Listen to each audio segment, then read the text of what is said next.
Λοιπόν, ήρθε η ώρα να περάσουμε στο μπάσκετ, γιατί νομίζω ότι αυτό το οποίο είπα και στο ξεκίνημα της εκπομπής, ότι αυτή η προσπάθεια που έγινε φέτος εδώ από τα παιδιά του Βίκου ήταν συγκλονιστική και ασχέτως αν δεν στέφθηκε με απόλυτη επιτυχία στο τέλος, αξίζει πραγματικά να ασχοληθούμε με όλα όσα συνέβησαν στο φετινό πρωτάθλημα της Α1 ΕΣΚΑΒΔΕ.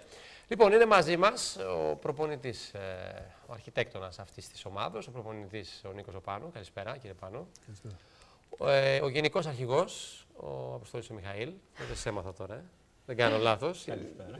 Αλλά είναι η τρίτη φορά που εμφανίζεται. Μα το είπατε, με τον χρόνο θα γίνει συνεργάτη τη εκπομπή. Με τρίτη διαφορετική ιδιότητα. Είδες που τα καταφέρνει. Μπράβο σου, Τόλι. Λοιπόν, και ο Θεοκλής Εξαρχόπουλος, ο αρχηγός, ο κάπτεν της ομάδας. Καλησπέρα. Καλώς ήρθατε. Καταρχήν, συγχαρητήρια για την προσπάθεια. Νομίζω ότι είναι πάρα πολύ σημαντικό, ανεξαρτήτως του αποτελέσματος. Ήταν μια διαδρομή που σίγουρα αξίζει συγχαρητήριων. Και δεν ξέρω, θέλω να ξεκινήσω με αυτό το οποίο είπε ο Δημήτρης Παπαγιάννου πριν. Δεν ξέρω αν συμφωνείτε στην τοποθέτησή του, ότι κάτι το άγχος, κάτι κακιά στιγμή, λίγο κάποια λάθη, σας στέρισαν αυτό το οποίο τελικά φάνηκε ότι μπορούσατε να το κατακτήσετε, την άνοδο. Ναι, μπορώ να μιλήσω. Βεβαίως. Το μπάσκετ γενικά είναι ένα δίκαιο άθλημα. Είναι όμως και ένα άθλημα λαθών, ένα άθλημα γρήγορο, το οποίο μπορεί σε ένα λεπτό να είσαι 3 πόντους επάνω και ξαφνικά να βρεθείς 5 πόντους κάτω. Ναι, το σίγουρο είναι ότι η Πρέβεζα τον πρώτο αγώνα τον κέρδισε με 8 πόντους. Εμείς εδώ δυστυχώς δεν μπορέσαμε να κερδίσουμε τη διαφορά που κάποια στιγμή πήραμε 9 πόντους. Οπότε μπορούμε να πούμε σε γενικές γραμμές ότι δίκαια η Πρέβεζα του αποτελέσματος είναι πρωταθλήτρια και ανέβηκε. Αν όμως αναλύσουμε το παιχνίδι, ή μάλλον και τα δύο παιχνίδια, πιο χαλαρά και λίγο αργότερα, θα δούμε ότι υπάρχουν πολλοί παράγοντες μέσα. Σίγουρα ένας παράγοντας είναι ότι εμείς, στο τέλος και στους δύο αγώνες, δεν κάναμε αυτό που έπρεπε να κάνουμε. Ο βασικός, να φανταστώ. Ή όχι. Ένα Γιατί μεγάλο μέρος. όταν λέμε πολλούς παράγοντες, θέλω να τους ακούσουμε όλους. Εντάξει, πάντα η επόμενη μέρα είναι η μέρα της αυτοκριτικής. Οπότε νομίζω σίγουρα θα τα έχετε δουλέψει στο μυαλό σας αυτά τα οποία μας λέτε. Και τα έχουμε σκεφτεί και τα έχουμε δουλέψει. Έχουμε δει τα λάθη μας, θα τα ξαναδούμε. Τώρα που είμαστε πολύ πιο ήρεμοι. Σίγουρα. Οι άνθρωποι όμως που ασχολούνται, οι άνθρωποι που ξέρουν, καταλαβαίνουν. Εγώ θεωρώ ότι σε κρίσιμα σημεία και στον πρώτο αγώνα, που δεν χρειάστηκε τότε να πούμε κάτι, και στο δεύτερο αγώνα, βέβαια και το αποτελέσμα κρίνονται όλα, καθοριστικές παρεμβάσεις σφαιρίγματα της διαιτησίας. Έβαλε το χεράκι στη διαιτησία. Αλλά στο τέλος, ξαναλέω, όταν σε δύο αγώνες σου δίνεται κάτι, πρέπει να το πάρεις και να φύγεις. Σωστό είναι αυτό. Για να ακούσουμε και την άποψη των υπόλοιπων. Τι λέει ο αρχηγός, ο κάπτεν της ομάδας? Να μιλήσω εγώ. Βέβαια, και στο τέλος ο γενικός αρχηγός. Εντάξει, εγώ και όλα τα παιδιά, καταρχήν το captain είναι τυπικός. Να Ναι, ξέρετε ότι αυτή η ομάδα, όχι το λέω γιατί επειδή είμαστε φίλοι όλοι μέσα και αυτή η ομάδα είμαστε πολύ δεμένοι. Είναι και άλλα παιδιά τα οποία ουσιαστικά έχουμε όλοι τον ίδιο ρόλο, έτσι, είναι τελείως τυπικό. Τώρα εκπροσωπείς ουσιαστικά την ομάδα. Εκπροσωπώντας την ομάδα θα πω ότι είμαστε πικραμένοι. Υπάρχει ένα μικρό σενάριο στο οποίο πιθανόν... Το παράθυρο της αναδιάρθρωσης. Ναι.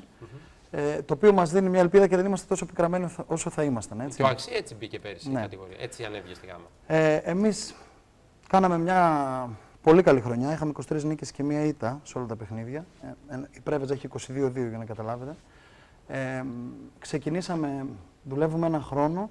Θεωρώ ότι για τις εποχές, για τις υποδομές που έχουν τα Γιάννενα, γιατί εγώ ήρθα πριν 1,5 χρόνο εδώ πέρα και για όλες τις δυσκολίες που αντιμετωπίζουμε, όχι απλά έγινε καλή δουλειά. Έχει γίνει τρομερή δουλειά.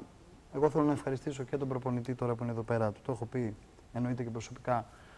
Αλλά έχει κάνει εξαιρετική δουλειά και η ομάδα ό,τι μπορεί, ό,τι μπόρεσε σε αυτά τα πλαίσια και θα ήταν καλό και γιατί πάνω απ' όλα έχουμε αγάπη μέσα στην ομάδα. Θα γελάσουν οι συμπαίκτες μου τώρα που τα ακούν. Αλλά έτσι λειτουργούμε εμείς και έτσι θεωρώ ότι πρέπει να λειτουργεί ο αθλητισμός γενικά. Θα ήταν καλό να στεφθεί όλο αυτό με την νίκη. Τώρα για το τι φταίει, εγώ είμαι υπέρ της αυτοκριτικής κυρίως. Δεν μπορώ και σαν παίκτης ειδικά δεν θα κάτσω να πω ποιος έφταξε από εκεί και πέρα να μιλήσουν. Έχουμε και ο coach και ο Τόλης εδώ θα μιλήσουν για αυτά καλύτερα από μένα. Αλλά σίγουρα κάναμε λάθη μέσα στο γήπεδο. Κάναμε λάθη και φταίνε αυτά. Και η απειρία παίζει ρόλο κάποιων παιχτών. Αλλά εντάξει, νομίζω είναι ένα συγκερασμός όλων αυτών παραγόντων, αλλά δεν είναι λίγο άδικο και τώρα και την άποψη του coach και του δική σου Τόλη. Όταν κάνετε 23 νίκες σε 24 μάτς, να κρίνονται όλα σε δύο παιχνίδια, δεν είναι λίγο άδικο δηλαδή το σύστημα αυτό? Δεν ξέρω, εμένα έτσι μου φαίνεται. Είναι, αλλά να μας μιλήσει, δεν ξέρω. Θα παρέμβει η διοίκηση Ναι. επ' αυτού. Και υπήρχε και το φοβερό φέτος ότι εμείς παίξαμε 2 παιχνίδια με την Άφακτο. Η οποία Άφακτος μας χτύπησε για στα 2 τα παιχνίδια.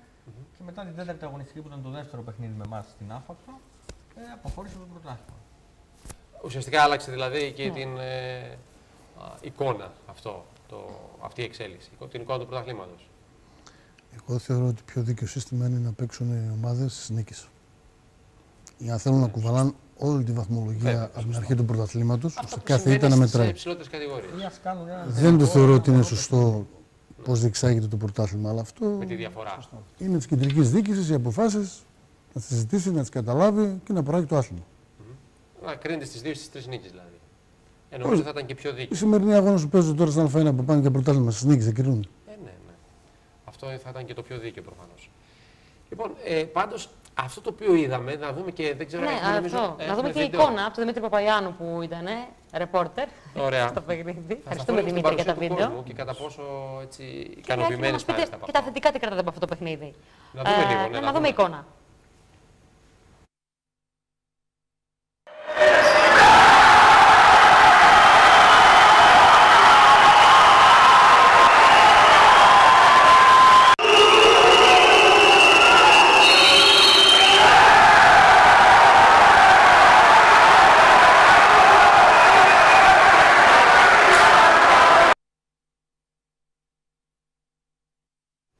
Λοιπόν, εγώ θέλω να ρωτήσω αν αυτή η παρουσία του κόσμου σας άφησε τουλάχιστον γλυκιά γεύση. Δηλαδή, ένα ολόκληρο Χριστό ήταν στους ρυθμούς τους δικούς σας.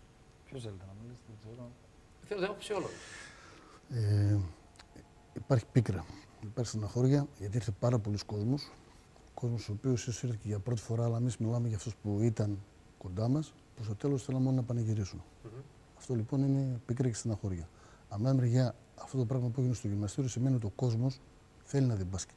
Θέλει να δει καλό μπάσκετ και σημαίνει ότι ο κόσμος μπορεί να έρθει και να είναι περισσότερος και το γυμναστήριο από ό,τι αποδεικνύει είναι μικρό. Διψάει για μπάσκετ. Αυτή η πόλη. Σίγουρα μια καλή και αξιόλογη προσπάθεια θα προσελκύσει και πάλι τον κόσμο των Ιωαννίνων να στηρίξει την προσπάθεια. Εγώ το είπαμε στην εβδομάδα ότι η μεγαλύτερη νίκη αυτή τη ομάδα, αυτή τη παρέα, είναι ότι έκανε μια ολόκληρη πόλη να ασχολείται με αυτό το παιχνίδι. Και ότι και το διπλάσιο και το τριπλάσιο αγώνα του γυμναστήριο θα γέμιζε. Έμεινε κόσμος απ' έξω. Ο αρχικός μας σχεδιασμός για την είσοδο του κόσμου στην ουσία δεν έγινε ποτέ γιατί.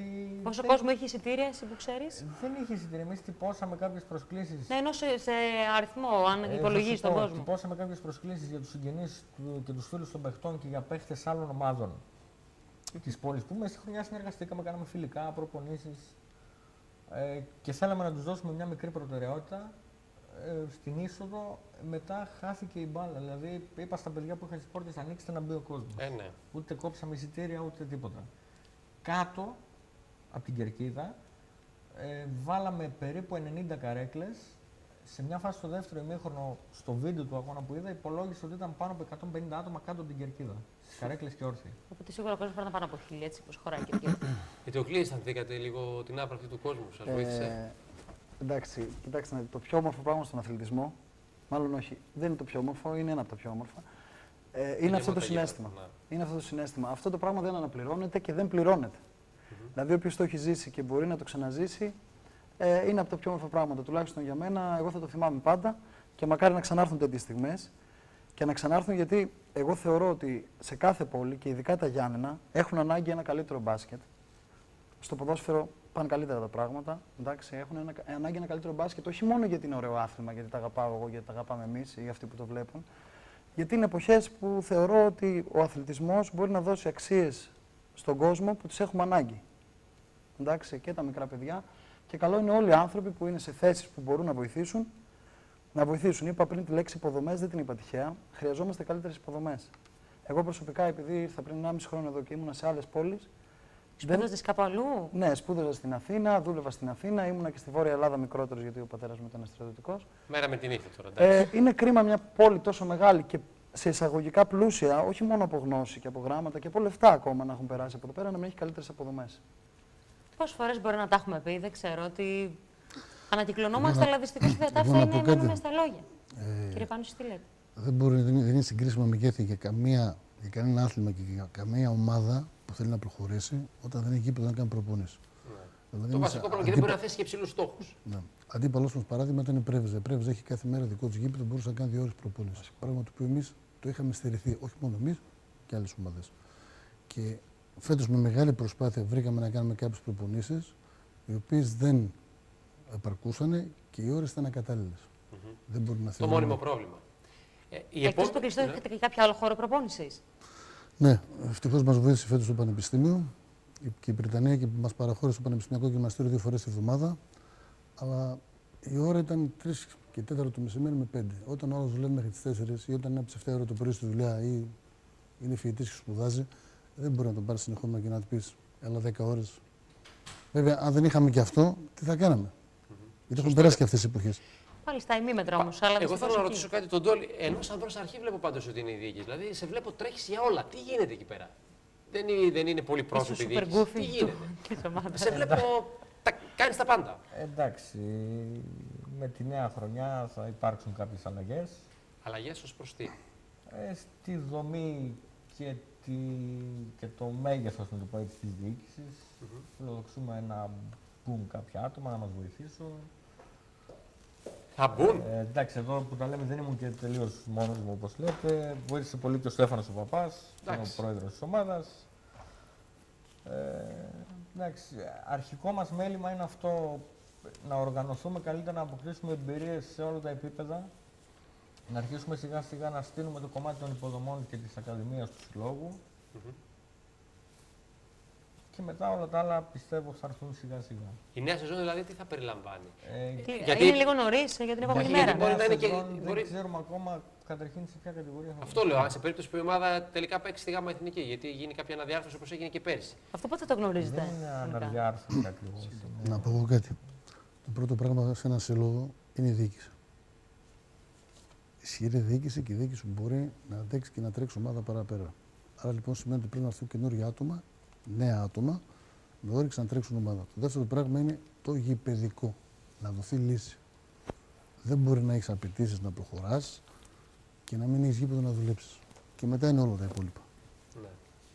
Ναι. Στο θέμα γήπεδο όμως δεν μπορεί να υπάρχει κάποια άλλη λύση. Αυτή την κουβέντα ακριβώς δεν την είχατε κάνει και με τα κορίτσια. Αυτό λέω ότι και πέρσι ξανά και μετά να άφησε και μόνος. Μα είναι πάγιο. Η λύση αυτή που κυοφορεί και αυτή που ακούγεται τόσο καιρό είναι ότι θα δοθεί γήπεδο από το Πανεπερωτικό κάποια στιγμή για να πάει το μπάσκετ ή το βόλεϊ αντίστοιχα εκεί και να αποσυμφορηθεί η Λεμνοπούλα. Αυτή είναι η λύση που ακούγεται. Για να δούμε. Αυτή είναι τουλάχιστον πιο πιθανή να συμβεί. Πρέπει να συμβεί. Από άλλα που ακούμε. Αν δεν συμβεί αυτή η λύση, δυστυχώς, μετά πρέπει να μετακομίσουμε, να πάμε στο Μέτσοβο, να πάμε στην Παραμυθιά, να πάμε στο Γεμινίτσα να κάνουμε.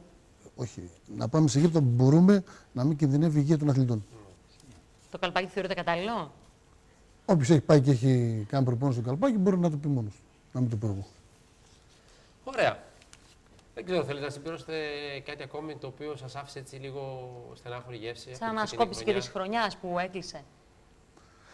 Εγώ θέλω να πω 2 πράγματα. Πρώτα θέλω να ευχαριστήσω την υπάρχουσα διοίκηση για αυτά τα πράγματα που έκανε. Βέβαια πρέπει να ενισχυθεί και να βελτιωθεί. Αλλά πάνω απ' όλα θέλω να ευχαριστήσω τα παιδιά. Γιατί τα παιδιά είναι ερασιτέχνες, δεν αμείβονται, δεν παίρνουν ούτε ένα ευρώ. Έχουν αφήσει προσωπικές, οικογενειακές, επαγγελματικές στιγμές για να έρθουν να κάνουν αυτό που κάνανε. Πιστεύω θα κρατήσουμε τα καλά μας, θα αφήσουμε στην άκρη τα λάθη τα οποία κάναμε, θα μάθουμε από τα λάθη μας και η ομάδα, αν θέλει, θα προχωρήσει πιο σωστές βάσεις. Μάλιστα. Ωραία, ευχή όλων είναι αυτό. Από τα υπόλοιπα παιδιά, κάτι να και κλείσουμε. Να δούμε το γιαννιώτικο μπάσκετ. Ήταν η χρυσή ευκαιρία ότι αν ανεβαίναμε εμείς ή αν ανέβουμε, το γιαννιώτικο μπάσκετ θα είναι, αν δεν κάνω λάθος, για πρώτη φορά στην ιστορία του 3 ομάδες σε εθνικές κατηγορίες. Εμείς και ο Αξίζος στους άντρες και οι γυναίκες του ΠΑΣ. Τα κορίτσια, ναι. Στην Α2. Εσύ που θα πρωτοπηγαίνεις, σε περίπτωση. Εδώ το έχω δηλώσει. Καταστάλαξες κάπου δηλαδή. Εδώ εννοείς το πλατό. Το όλοι έδωσε πολύ καλή παιδιά, ναι. Στο πλατό, είσαι ευπρόσδεκτος. Να πω και εγώ κάτι τελευταίο. Ναι, άμα τελειώσει ο Τόλης. Γιατί επειδή ακούστηκαν και πολλά παράπονα κατά την είσοδο του κόσμου και κάναμε ό,τι μπορούσαμε καλύτερο για να βολέψουμε τον κόσμο. Ποια είναι τα παράπονα, δεν χωρούσε ο κόσμος? Ότι δεν χωρούσε, ότι άργησε να μπει, ότι έπρεπε να συνυπολογίσουμε. Έπρεπε να συνυπολογίσουμε ότι θα έρθει και κάποιο κόσμο από την Πρέβεζα, ο οποίο έπρεπε να μπει μέσα. Γιατί και οι δικοί μας οι φίλαθλοι στο παιχνίδι του πρώτου γύρου δεν αντιμετώπισαν κανένα απολύτως πρόβλημα. Ήρθαν, έκατσαν όπου ήθελαν. Κάναμε ό,τι μπορούσαμε καλύτερο. Ζητώ συγγνώμη από κόσμο που δημιουργήθηκαν παρεξηγήσεις στην είσοδο κτλ.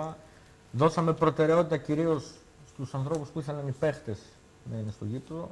Το ομολογώ. Εγώ νομίζω ότι ο καθένας θα έκανε αυτό το πράγμα. Και να ευχαριστήσω όλους όσους βρέθηκαν εκεί.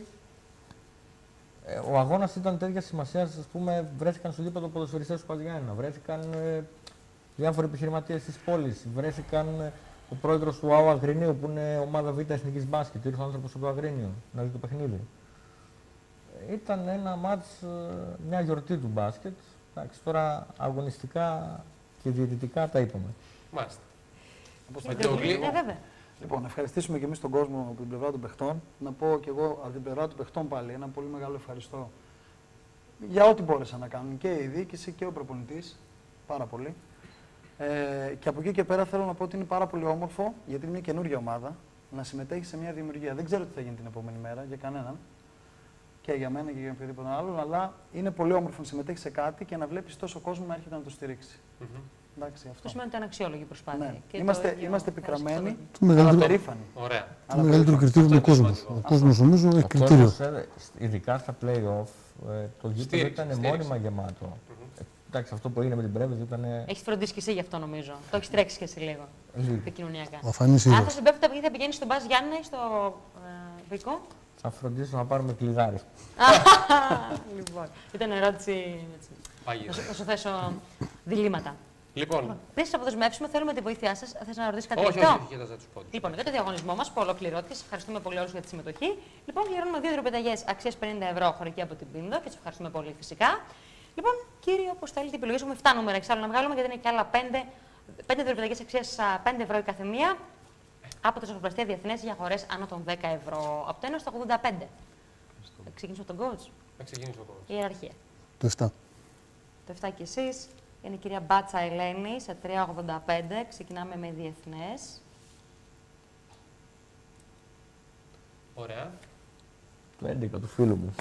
Να σε καλά. Είναι η Μαρίνα Ικολιάκη. Γνωστή, το κορίτσι μας. Προφανώς ψευράνε άλλοι. Λοιπόν. Το 13. Συνεχίζουμε. Ζιάρκας ή Ζιάγκας. Τι γράφεις? Ζιάρκας. Ζιάκας Ευάγγελος. Ας πούμε τι λέει εδώ. Θα δούμε αύριο θα είναι. Μας συγχωρεί ο κύριος, δεν θα είμαι εμείς. Ο δαίμον του τηλεφωνικού κέντρου. Συνεχίζουμε. Πείτε άλλο νουμεράκι. 29. 29. Είναι η κυρία Δημητρίου Αλεξάνδρα. Σε 9,78. Δεν είναι και το πώς έχουμε βγάλει. Λοιπόν. Και άλλο ένα ακόμα για διεθνές. Το 50. Το 50 μας πήγες εσύ. Είναι ο κύριος Διαμάντης Μίλτος, στο 502. Βάλαμε έτσι, είπαμε 3, 5 δεν είπαμε. Ναι. Και 2 για την Πίνδο, λοιπόν. Πάμε και 2 για την Πίνδο, βέβαια. Τα έχουμε. Το 44. Για να ξαναγυρίσω. Η κυρία Ευδοκία Κολιάκη. Πολύ κολλιάκι παίζει σήμερα. Δεν ξέρω αν υπάρχει κάποια συγγένεια. Λοιπόν. Και. Να πάμε στο μεγάλο. Πάτε ένα μεγάλο. Αυτό έχω πάντα παράπονο για τους τηλεθεατές. 73. Μου βγάζουν όλοι τις πρώτες σελίδες. 73. 73. Είναι ο κύριος Χρήστος Τζοβάρας, 154. Μάλιστα. Ποιος Δικό σας είναι? Μάλλον. Δεν πειράζει. Όχι, υπάρχει εδώ, δεν είναι ζήτημα. Ωραία. Υπάρχει Φτάσαμε στο πλήρως τέλος διαφάνεια. και για σήμερα. Έτσι. Και για τη χρονιάνικο γενικώς. Ευχαριστούμε, παιδιά. Ευχαριστούμε πάρα πολύ. Ευχόμαστε καλή συνέχεια. καλά. Και όλα τα παιδιά που βρέθηκαν εδώ σήμερα. Ήταν αρκετά ζωηρό ο καναπές, παράπονο δεν έχουμε. Τα λέμε μαζί την ερχόμενη Δευτέρα, ξέρετε. Λίγο μετά τις 10:30. Γεια σας. Γεια σας.